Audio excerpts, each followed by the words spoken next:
चलिए भाई, कल आप लोगों ने टेंस सेंस किया था, टेंस नोट किए थे कि नहीं आप लोग? टेंस नोट किए थे? चलिए देखिए भाई, एक बार रिवीजन करा देते थोड़ा सा। हमने कहा वॉइस आपके दो होते हैं, एक आपका कौन होता है, एक्टिव, और दूसरा पैसिव। एक्टिव किसको कहते हैं? जिसमें बिल्कुल, यानी कि यहाँ पर डूअर आपका इम्पोर्टेंट होगा, है कि नहीं? डूअर इम्पोर्टेंट होगा, यानी कि डूअर मीन्स होगा कौन? काम करने वाला। यानी कि जहाँ पर आपको डूअर मीन्स होता है सब्जेक्ट, जहाँ सब्जेक्ट कार्य करने वाला हो, यानी कर्ता जिस काम करने के लिए किया गया हो, वही आपका एक्टिव वॉइस होता है। सिंपल सी बात करें, जहाँ किसी वाक्य में जब कोई कार्य करने वाला कर्ता एक्टिव हो, है कि नहीं, यानी कि वो कार्य को करता हो, वो अपने आप में सेंटेंस कैसा होगा? Active voice. और जहाँ पर जो है किसकी प्रधानता दी जाए? हाँ बिल्कुल, जहाँ पर आपको कार्य की प्रधानता दी जाए, है ना, वहाँ पर हम किस सेंटेंस को बनाएंगे? पैसिव वॉइस को। बात समझ आ रही है? यहाँ पर जहाँ पर आपको सब्जेक्ट प्रधान हो, वहाँ पर हम एक्टिव वॉइस बनाएंगे, और जहाँ सब्जेक्ट प्रधान ना हो, सिंपल सी बात कहा जाता है, जो कार्य करे एक्टिव में होगा, जिस पर कार्य हो पैसिव में होगा, है कि नहीं? जैसे हमने कहा कि English taught was taught by me, ये सेंटेंस कैसा है? पैसिव वॉइस, है कि नहीं? लेकिन हमने कहा he reads a book, active voice. समझ रहे हैं? तो एक्टिव से पैसिव बनाने के लिए ये कुछ नियम होते हैं, और इस सिंपल सी बात बताया जाता है कि सेंटेंस का जो निर्माण होता है, जब सेंटेंस बनाया जाता है तो सब्जेक्ट, वर्ब और ऑब्जेक्ट से, है कि नहीं? तो हम ऑब्जेक्ट को क्या बना देते हैं? सब्जेक्ट बना देते हैं, और इसके साथ हेल्पिंग वर्ब, मेन वर्ब की थर्ड फॉर्म, और इस सब्जेक्ट को ऑब्जेक्ट बना देते हैं। ये आपका एक्टिव से पैसिव के कुछ नियम होते हैं जो कि ये कंपलसरी फॉलो किए जाते हैं। लेकिन आपको ये सिंपल सेंटेंस बनाने में, जब हमारे पास सिंपल सेंटेंस आते हैं, तभी हम ऐसे नियम को, देखिए पैसिव बनाने के लिए नियम तो फॉलो यही होंगे, लेकिन जब आपके पास कॉम्प्लेक्स सेंटेंस होंगे, सिंपल और कॉम्प्लेक्स में अंतर समझ में आया? सिंपल सेंटेंस क्या होते हैं और कॉम्प्लेक्स सेंटेंस क्या होते हैं? देखिए, सिंपल सेंटेंस की बात करेंगे तो जिसके पास अपने आप में एक सब्जेक्ट और एक ही वर्ब होगा, वो कैसे सेंटेंस होंगे? Simple sentence. जैसे मैंने लिखा, ये कैसे सेंटेंस है? सिंपल सेंटेंस है कि नहीं? लेकिन जिसके पास एक से ज़्यादा सब्जेक्ट और एक से ज़्यादा वर्ब हो, वो कैसे सेंटेंस होगा? Complex sentence. और इन दोनों सेंटेंस को हम किसी न किसी कंजंक्शन से जोड़ करके रखेंगे। जैसे एक एग्जांपल देता हूँ, फिर आज उसी पर हम लोग वर्क करेंगे, क्योंकि कॉम्प्लेक्स सेंटेंस का पैसिव वॉइस आपसे बार बार पूछा जाता है। ये तो बेसिक क्लास की बातें होती हैं, क्योंकि बेसिक क्लास में ये चीज़ें दी जाती हैं, और सिंपल से ही हम लोग कॉम्प्लेक्स बनाते हैं, तो कॉम्प्लेक्स सेंटेंस आपके एग्जाम में पूछा जाता है। देखिए कहाँ पर भाई? यहाँ पर, हाँ बिल्कुल, यहाँ सब्जेक्ट होगा, लेकिन इसका केस चेंज हो जाएगा, ठीक है ना, ध्यान रखेंगे, इसका केस चेंज हो जाएगा। अब इधर देखिए, कॉम्प्लेक्स सेंटेंस होता क्या है? जैसे मैंने कहा,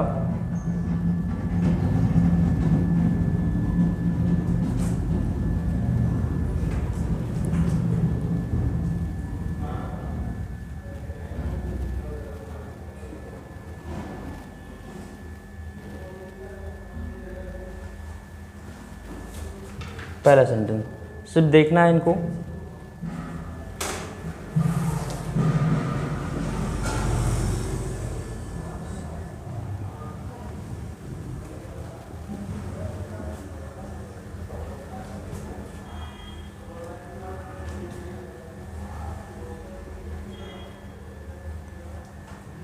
तीसरा सेंटेंस,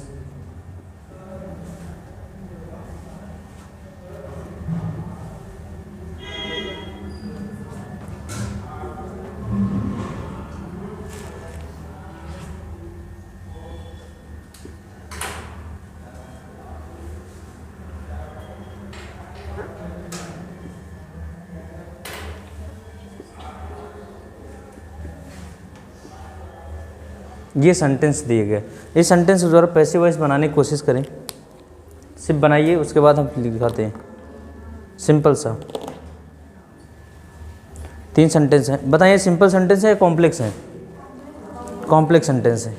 इनका बनाए पैसिव वॉइस।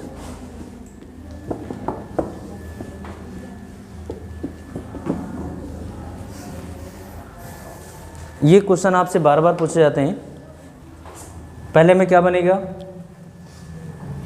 देखिए अब ऐसे सेंटेंसों को जानने के लिए इधर देखिए, समझिए पहले ऐसे सेंटेंस को जानने के लिए सबसे पहली बात तो आपको कल क्लास में थोड़ा सा डिस्कस किया गया कि यहाँ पर जो वर्ब दी गई, वर्ब कितनी है? 2 है कि नहीं? यहाँ पर इज़ और यहाँ पर टोल्ड और वेंट। बात समझ में आ रही? यहाँ पर 2 क्रियाएं हैं और 2 सब्जेक्ट हैं, तो सेंटेंस आपका कॉम्प्लेक्स है। अब जब कॉम्प्लेक्स सेंटेंस बनाना होगा तो कॉम्प्लेक्स सेंटेंस को बनाने के लिए हम देखेंगे कि आने वाली जो सेंटेंस में क्रियाएं हैं वो क्रियाएं ट्रांसिटिव हैं या फिर इनट्रांसिटिव हैं। आपको कल की क्लास में बताया गया कि ट्रांसिटिव वर्ब और इनट्रांसिटिव वर्ब को बहुत ही इंपॉर्टेंट रोल होता है आपके एक्टिव से पैसिव बनाने में। जैसे एक सेंटेंस और देता हूँ, मैंने लिखा आई एम अ डॉक्टर। अगर आपसे ये सेंटेंस कह दिया जाए, इस सेंटेंस का पैसिव वॉइस बनाएंगे कैसे? इस सेंटेंस का पैसिव वॉइस बनेगा या नहीं बनेगा? है कि नहीं? क्यों नहीं बनेगा भाई? ऑब्जेक्ट नहीं है, बताएं ज़रा। तो यहाँ पर आई कौन है? डॉक्टर है कि नहीं? और ये वर्ब क्या है? हेल्पिंग वर्ब होगी, तो हेल्पिंग वर्ब के साथ हमको क्या चाहिए? Main verb. हेल्पिंग वर्ब के साथ मेन वर्ब चाहिए। तो ये वर्ब कैसी है बताएं ज़रा। जैसे मैंने कहा he is a good student,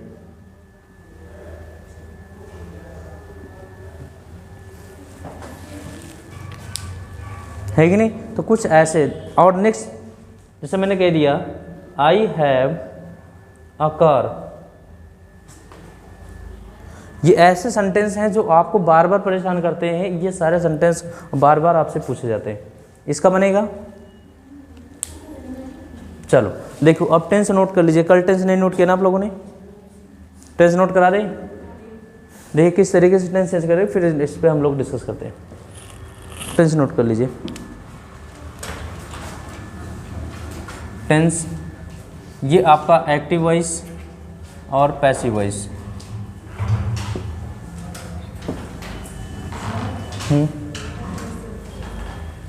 अच्छा,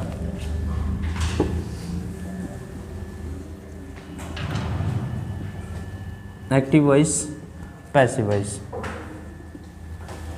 देखिए टेंस की बात करेंगे तो प्रेजेंट टेंस, इसका हम लोग एक्टिव वॉइस में बनाते हैं। या तो वर्ब की फर्स्ट फॉर्म में क्या मिलेगा? यस या यस, या फिर वर्ब की फर्स्ट फॉर्म, या फिर आपको मिलेगा डू या डज। और इसके साथ मेन वर्ब की हमेशा फर्स्ट फॉर्म का प्रयोग किया जाता है। अब पैसिव वॉइस बनाते समय हम हेल्पिंग वर्ब का यूज़ करते हैं। प्रेजेंट टेंस की हेल्पिंग वर्ब होती कौन है? Is, am, are. और ये अपने साथ मेन वर्ब की थर्ड फॉर्म लेगी। Present continuous,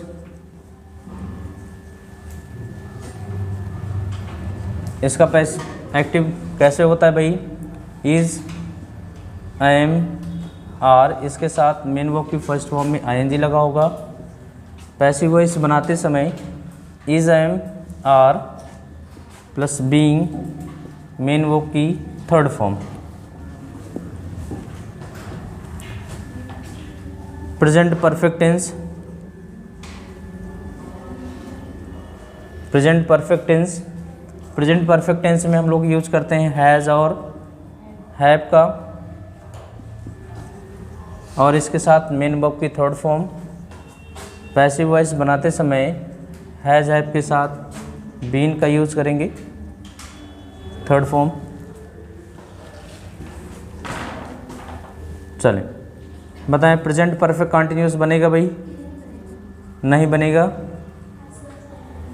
present perfect continuous, ये इसका यहाँ पर लिख सकते हैं no change. Present perfect continuous बदलेगा नहीं भाई।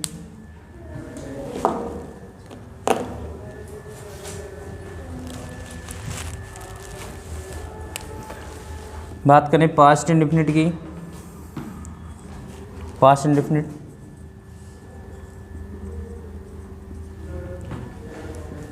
इसमें हम लोग यूज करते हैं वेम वर्ब की सेकंड फॉर्म या फिर डिड, और डिड लगेगा तो अपने साथ फर्स्ट फॉर्म लेगा।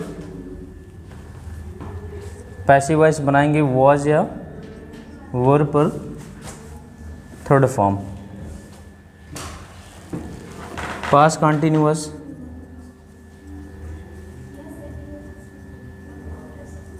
पास्ट कंटिन्यूअस में वॉज वर फर्स्ट फॉर्म में आईएनजी,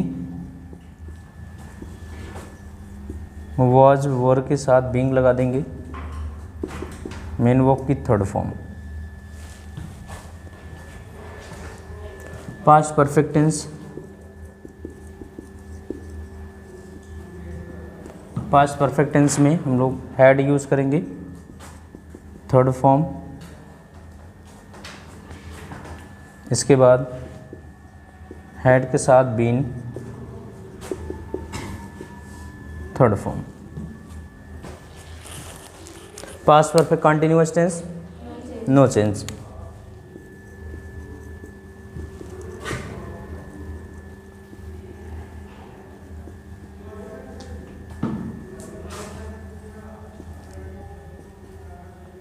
नो चेंज। ये लिख लीजिए तो फिर फ्यूचर का लिखा दें।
ये प्रेजेंट टेंस हो गया, प्रेजेंट टेंस ऊपर का।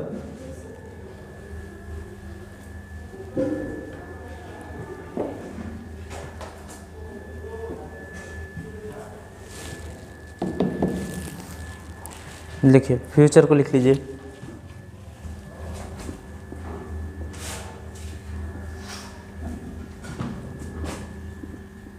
फ्यूचर इंडेफिनिट टेंस जानते हैं बिल और सेल का यूज किया जाता है, इसके साथ मेन वर्ब की फर्स्ट फॉर्म प्रयोग की जाती है। पैसिव वॉइस बनाते समय बिल्कुल बिल और सेल के साथ बी का यूज़ किया जाता है और इसके साथ मेन वर्ब की थर्ड फॉर्म यूज करेंगे। Future continuous no change,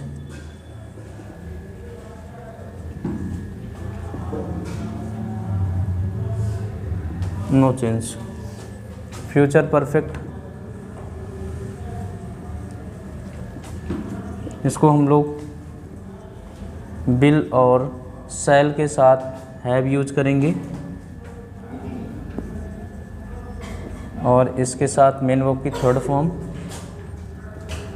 bill shall have been third form. और फ्यूचर परफेक्ट कंटिन्यूअस टेंस नहीं बदलेगा भाई, future perfect continuous tense no change. लिख लीजिए इनको।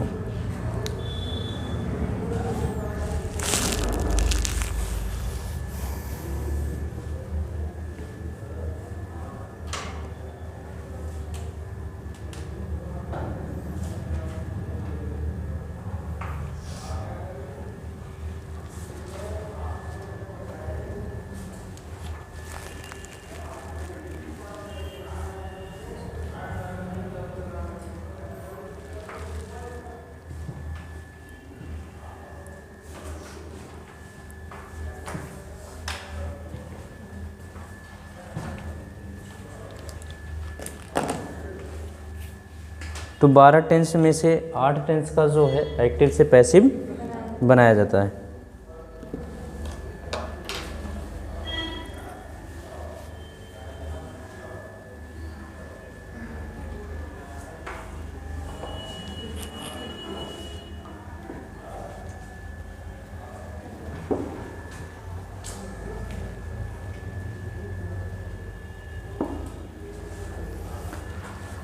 चलिए देखिए, अब हेडिंग डालेंगे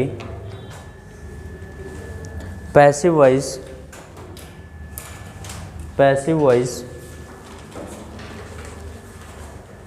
of assertive sentence. Passive voice of assertive sentence. assertive sentence,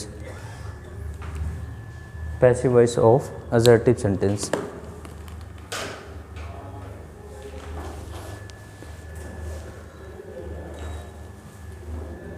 assertive sentence होगी क्या?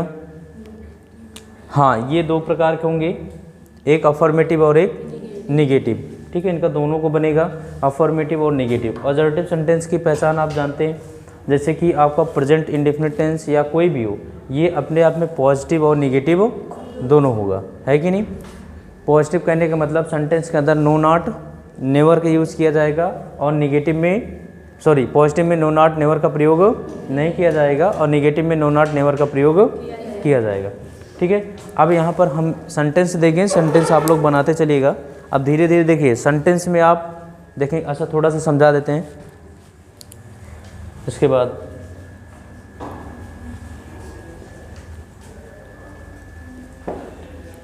जैसे कुछ क्वेश्चन देते हैं बोर्ड पे, आप देखेंगे, इसको बनाएंगे, फिर उसके बाद हम लोग डिस्कस करेंगे।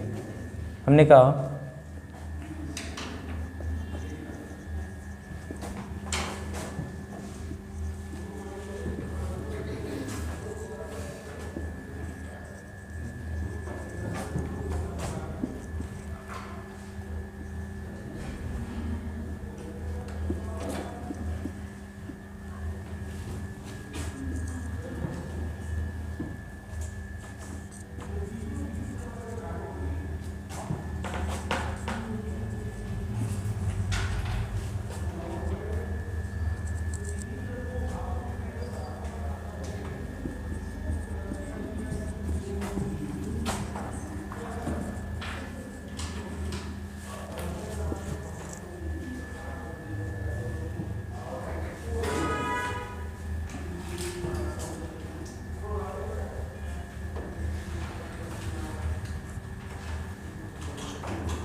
इनको बनाएं।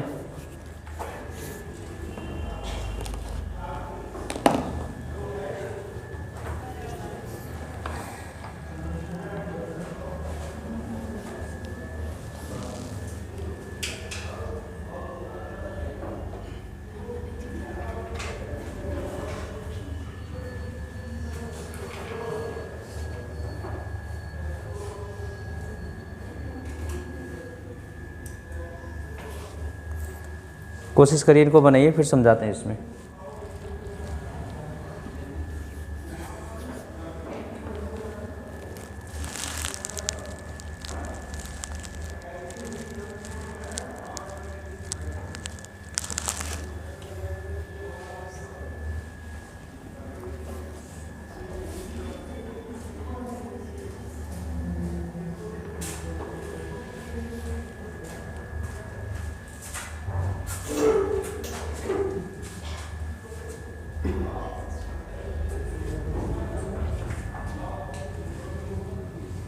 बनाइए बनाइए, तब तक बनाइए, फिर समझाते हैं हम लोग।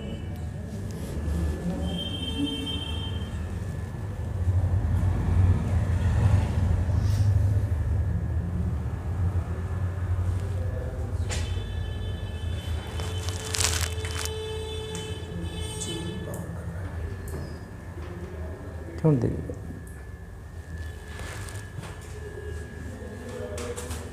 देखिए समझिए, इधर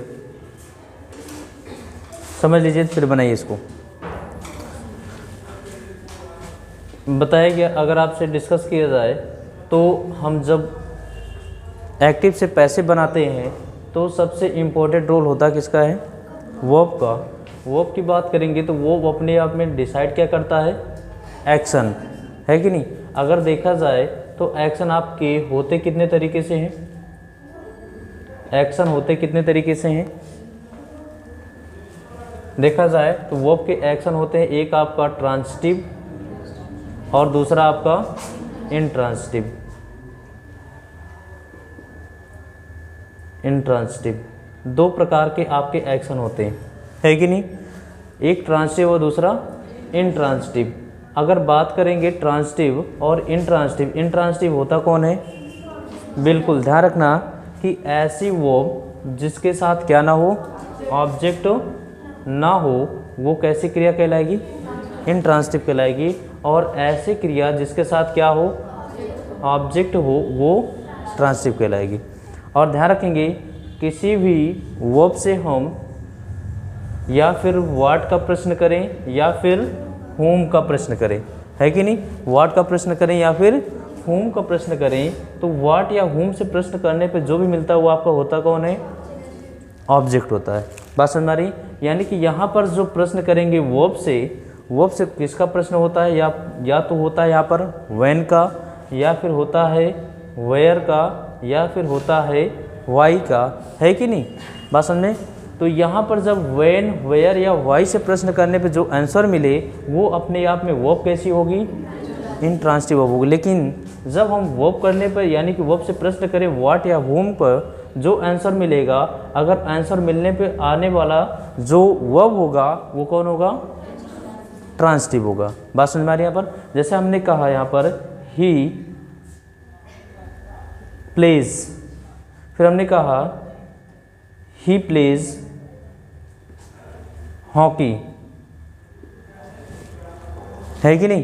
तो ही प्लेज, ये यहाँ पर क्रिया आ गई है, क्रिया। अब ज़रा देखें यहाँ प्रश्न करें he plays what, he pledge what, है कि नहीं। या हम कह सकते हैं व्हाट ही प्लेज, आंसर मिला आपको। जब नहीं मिला तो ये क्रिया कैसी हो गई, इंट्रांजिटिव होगी। बात समझ में आ रही है। अगर यहाँ प्रश्न करें what he plays hockey, next sentence देखिए he went to Lucknow, he went to Lucknow, जैसे मैंने कह दिया। दूसरा he will come tomorrow, he will come tomorrow, है कि नहीं। अब यहाँ पर ही वेंट, ये वेंट क्रिया अपने आप में ट्रांजिटिव है या इंट्रांजिटिव, क्योंकि यहाँ पर आया गया तो ही वेंट टू वेयर, कौन मिला, वेयर, तो कहाँ गया भाई, लखनऊ। अब वेयर से प्रश्न करने पे मिलेगा क्या, इंट्रांजिटिव वो। बात समझ में आ रही, यानी कि ये वो कैसी हो गई, यहाँ पर ही विल कम टुमारो,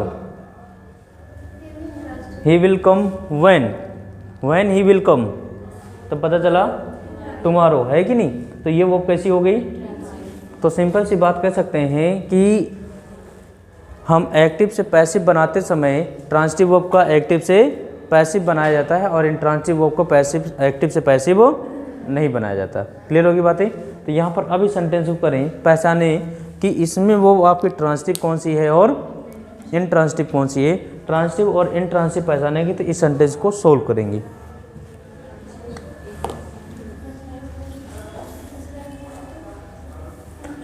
ये समझ में आया कि नहीं, ये समझ में आया।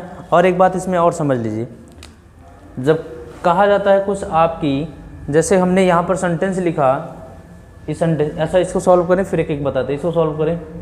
He has bought a car, he has bought a car, तो हमने कहा कि भाई what he has bot, what he has bot, तो आंसर क्या मिला, कार। तो आपको ऑब्जेक्ट मिला कि नहीं मिला, ऑब्जेक्ट मिला, तो ये वर्ब कैसी हो गई, ट्रांजिटिव वर्ब, है कि नहीं। चलिए ट्रांसिटिव वर्ब का पैसिव वॉइस बनाएंगे तो a car has been bought by him, ये बनेगा, है कि नहीं। चलो इसको बनाएंगे। Ram went to Delhi. अब यहाँ पर वेंट आपकी क्रिया है, अब यहाँ प्रश्न किया गया दिल्ली, है कि नहीं। तो वेयर राम वेंट, राम कहाँ गया, दिल्ली। तो ये अपने आप में किसका प्रश्न हुआ, वेयर का। और वेयर से प्रश्न देने वाला अपने आप में एडवर्ब ऑफ प्लेस होता है, एडवर्ब ऑफ प्लेस होता है। तो ये क्रिया कैसी हो गई, इंट्रांसिटिव हो गई। जब इंट्रांसिटिव हो गई तो इसका पैसिव वॉइस बनेगा, नहीं बनेगा। बात समझ आ रही है यहाँ पर। इसके बात करें Ayesha sang well, Ayesha sang well. तो बेल यानी कि कहने का मतलब ये सैंग है, और आयशा सैंग यानी कि हाउ, कैसा गाना गाई, बेल। ये अपने आप में एडजेक्टिव है कि नहीं है कि नहीं भाई। आयशा सैंग बेल यानी कि वो कैसे गाना गई, तो हाउ, है कि ना। जब हाउ से प्रश्न करते हैं तो एडवर्ब ऑफ मैनर आता है कि नहीं आता, एडवर्ब ऑफ मैनर। जब ये एडवर्ब पार्ट हुआ तो क्या आपको ऑब्जेक्ट मिला, नहीं मिला। तो क्या है क्रिया, इंट्रांसिटिव होगी, है कि नहीं। तो इसका पैसिव वॉइस नहीं बनेगा। क्लियर हो रही बात है ये। इसको बताएं, he is a good student, he is a good student. अब ध्यान समझना इसके लिए, अगर कहा जाता है कुछ आपकी ऐसी वो होती हैं जो स्टैटिक वर्ब होती हैं,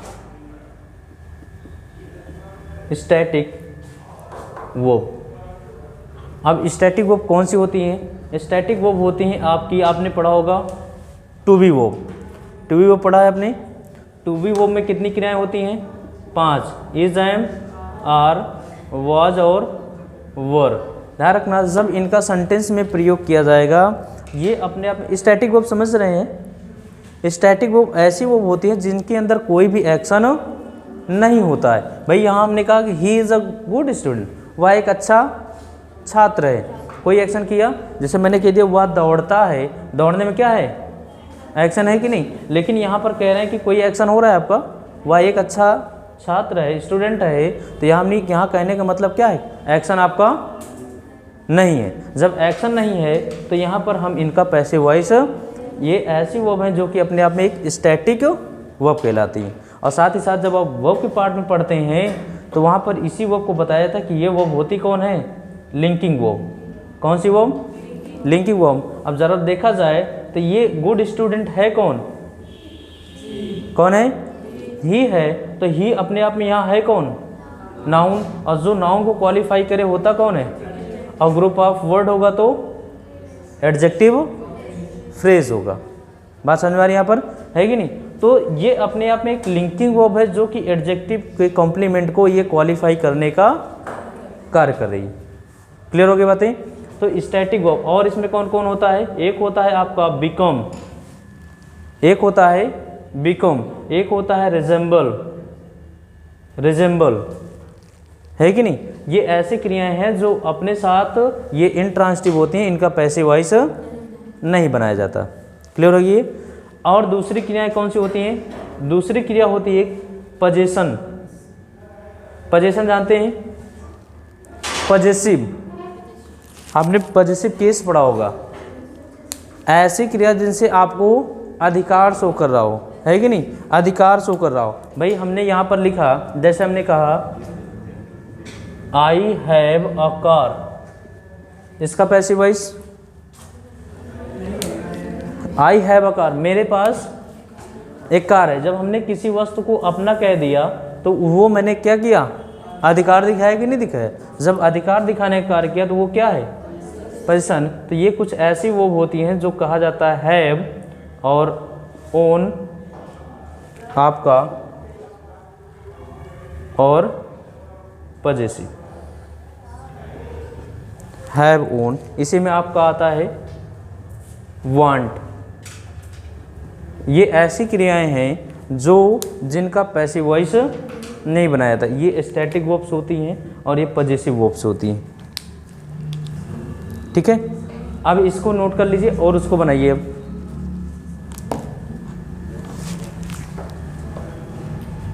ये समझ में आया कि नहीं आया, ये आपको किताब में बिल्कुल नहीं मिलेगा कि कौन स्टैटिक वर्ब्स दी गई हैं और कौन पॉजिटिव वर्ब्स दी गई हैं और किसका पैसे, वो तो पैसे वाइज किसका बनाया किसका नहीं बनाया, तो वो क्लियर नहीं करेंगे किताब वाले।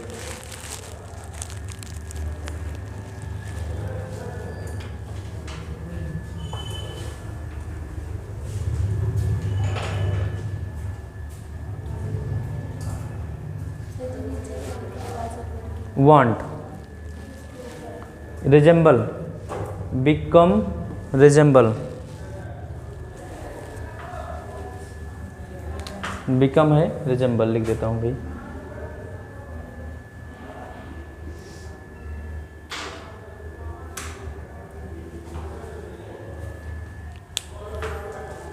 ठीक है, अब इस सेंटेंस को बनाएं।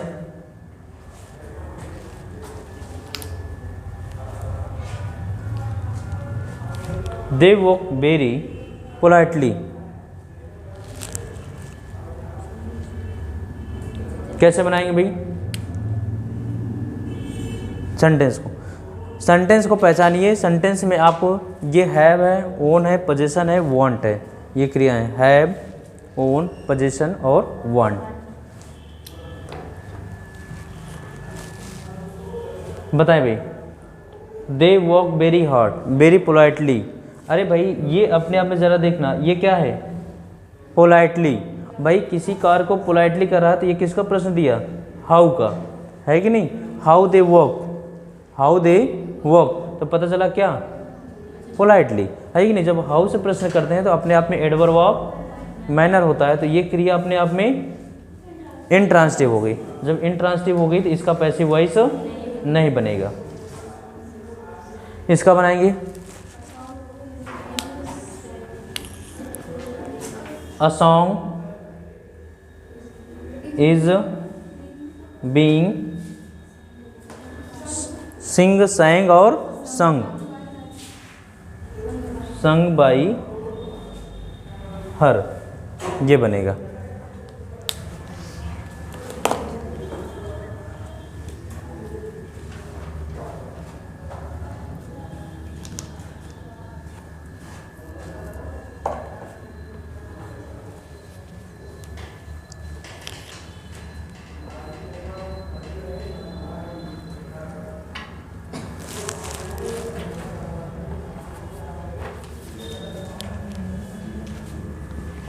समझ में आया कुछ।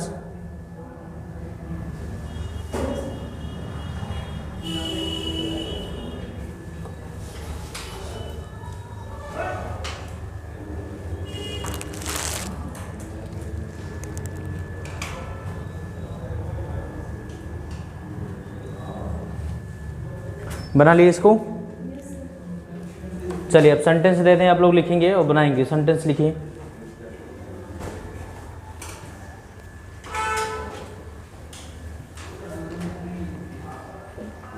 लिखिए भाई,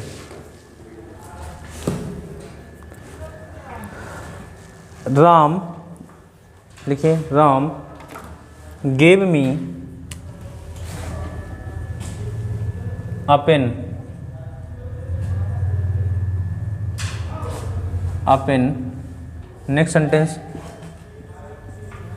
दे will go to Delhi tomorrow। Third sentence, I have completed my work।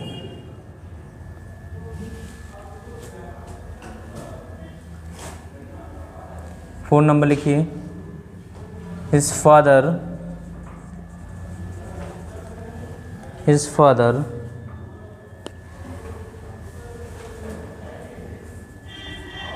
are watching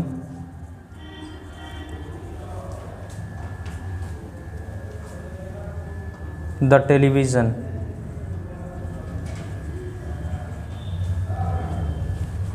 5 number,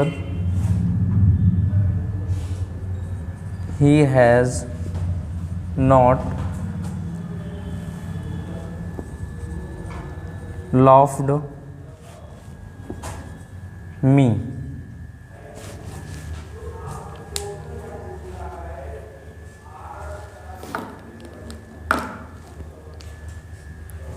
Six number, my father sent me a money order.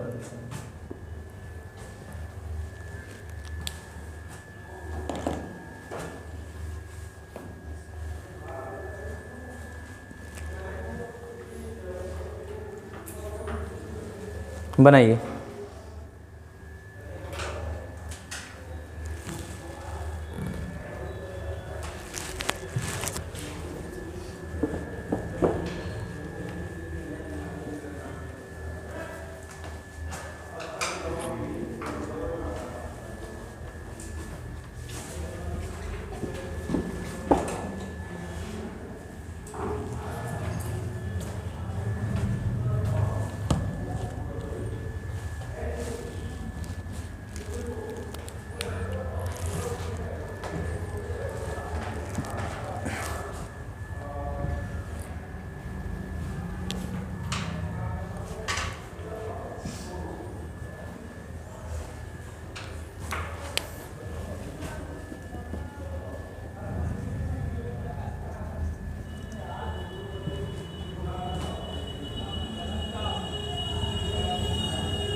बना लीजिए सेंटेंस, फिर इनको बनाइए, तब उस तीन को फिर बनाइए।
चलिए देख, इधर बताइए पहला सेंटेंस बना, क्या बनाया गया भाई?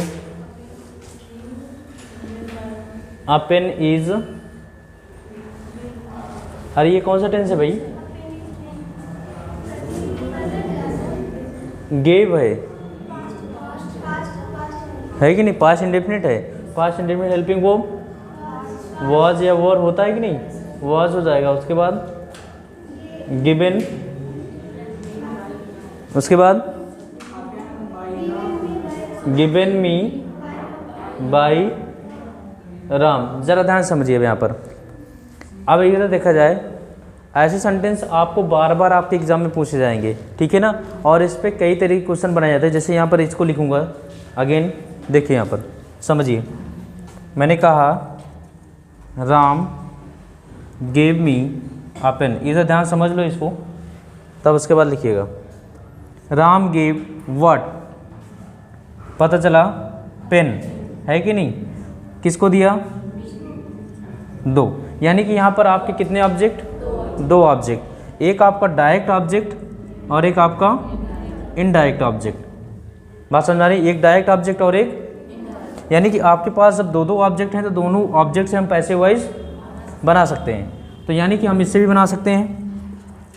आप पेन, ये कौन सा टेंस है? Past tense. क्या हो जाएगा? वॉज गिवन, है कि नहीं? अब ध्यान रखना, इस मी को लेकर के समस्या दी जाती है आपसे। मैं चार ऑप्शन ये बनाता हूँ। एक आपने कह दिया मी बाई राम, दूसरा हमने लिख दिया a pen was given to me by Ram. दोनों में बताएं, दोनों में अच्छा कौन सा लग रहा है या फिर कौन करेक्ट है? To me. ध्यान रखना क्यों? देखिए, आपको बेसिक क्लास में ही बताई गई होगी है, बताया जाता है कि जब कभी भी इनडायरेक्ट ऑब्जेक्ट आपका वाक्य के लास्ट में होता है तो हमेशा अपने साथ प्रीपोजिशन टू या फॉर लेता है। बताया गया था कि नहीं बताया गया था? जब इनडायरेक्ट ऑब्जेक्ट आपका सेंटेंस के लास्ट में जाता है तो अपने साथ क्या ले लेता है? टू या फॉर लेता है। तो हम उसके साथ क्या लगाएंगे? बात क्लियर हो गई है कि नहीं? तो ये सेंटेंस आपको गलत माना जाता है। अगर इसको बनाना चाहें तो किससे बना सकते हैं? आई से भी। आई से बनाने के लिए क्या हो जाएगा? आई वॉज, हाँ, given a pen by Ram.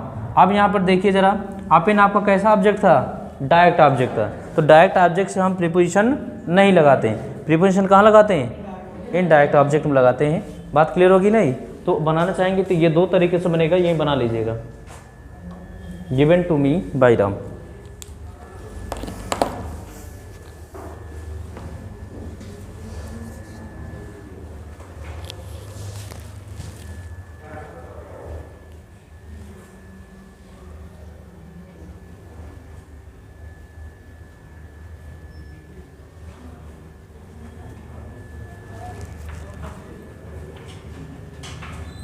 ठीक है, चलिए नेक्स्ट सेंटेंस बताइए। They will go to Delhi tomorrow. इसका बनेगा भाई? नहीं बनेगा, क्योंकि अपने आप में कहाँ जा रहा है? ये वेयर का प्रश्न दिया और ये अपने आप में व्हेन का। जब वेयर और व्हेन से प्रश्न होता है तो अपने आप में होते क्या हैं? Intransitive verb. ये वर्ब कैसी हो गई? Intransitive verb. तो इसका पैसिव वॉइस नहीं बनेगा। इसका बनाइए। बिल्कुल, क्या हो जाएगा? My work has been completed by me. चलो इसको बताओ। His father are watching, is होगा भाई, इज वॉचिंग द टेलीविजन। बिल्कुल, क्या हो जाएगा? The television is being watched by his father। ये बनेगा, ठीक है। इसको बनाएंगे he has not loved me। क्या करें इसको? इसको क्या करें भाई, आई को हम बनाएंगे, है कि नहीं, क्या हो जाएगा, यहाँ बना दे रहा हूँ भाई, चलिए इसका आई के साथ हैज या हैम,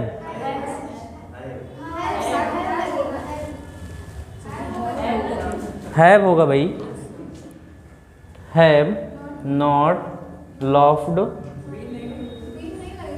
हाँ यहाँ बीन लगेगा भाई, लॉफ्ड, उसके बाद बाई हिम, ठीक है ना।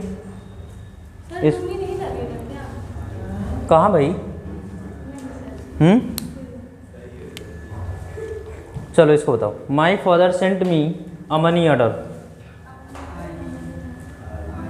क्या करें, अच्छा इसमें देखें ऑब्जेक्ट कितने हैं, 2, ये आपका कौन सा ऑब्जेक्ट, डायरेक्ट ऑब्जेक्ट, ये आपका इनडायरेक्ट ऑब्जेक्ट, तो दोनों से बना सकते हैं हम लोग। तो यहाँ पर लिख सकते हैं अ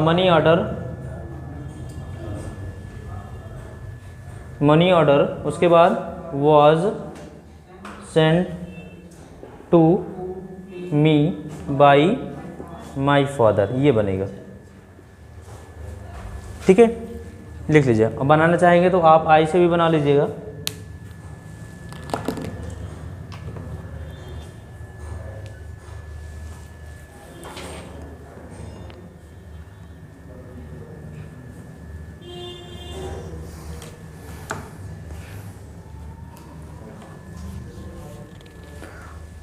तो आपके जो मोनोट्रांसिटिव और डाइट्रांसिटिव आपकी वर्ब होती है, यानी कि ऐसी वर्ब जो अपने साथ 2 ऑब्जेक्ट ले, इनसे क्वेश्चन बन करके आते हैं। और ये जो कॉम्प्लेक्स सेंटेंस आपके लिखे हैं, इस पर ज़रा एक बार विचार करें। ये बना लिया, इसको इरेज कर दें।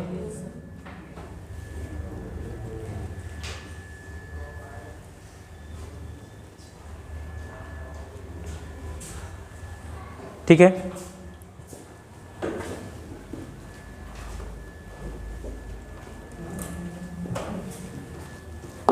इसको कैसे बनाएंगे, ही हॉनर्ड एंड एप्रिशिएटेड मी, क्या होगा, I was honoured and appreciated by him.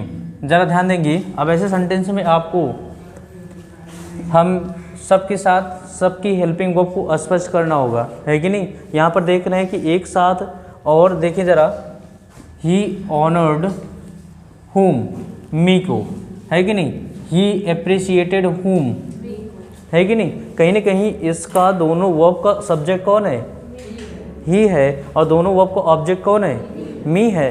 तो जब हम पैसिव वॉइस बनाएंगे तो हम इस हेल्पिंग वर्ब को दोनों क्रिया के साथ क्या करेंगे, स्पष्ट करेंगे, है कि नहीं।